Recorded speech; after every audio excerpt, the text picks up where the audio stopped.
In today's video, I'm going to teach you how to add header and footer in LibreOffice Calc. Headers and footers are the text that appears at the top and bottom of your printed spreadsheet pages.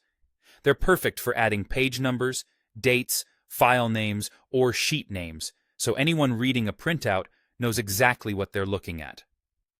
Let's walk through it together in a clear, simple way. First, launch LibreOffice Calc. You can open an existing spreadsheet if you already have one, or start a new blank file if you're just practicing. Keep in mind that headers and footers are designed for printing, so you won't see them directly on the grid in the normal editing view.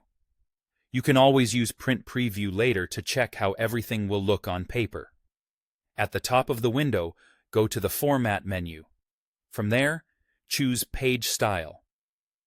This is where Calc controls all the printing details for your current sheet, including margins, orientation, and yes, the header and footer.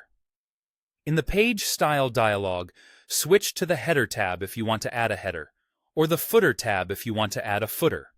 You can do both, one at a time.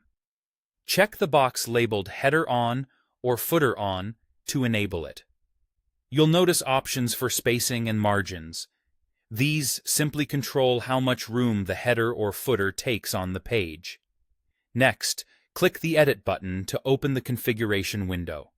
Here you'll see three sections labeled Left Area, Center Area, and Right Area. These correspond to how the content will align across the page. You can type plain text directly into any of these boxes, or use the icons below to insert dynamic fields. Those icons let you automatically add common items such as page number, total pages, date, time, file name, or sheet name. These fields update on their own, which makes them especially handy. For example, you could put your document name on the left, page, and the page number in the center, and the date on the right. You can also combine fields with your own text, like page followed by the page number, then chunks of followed by total pages.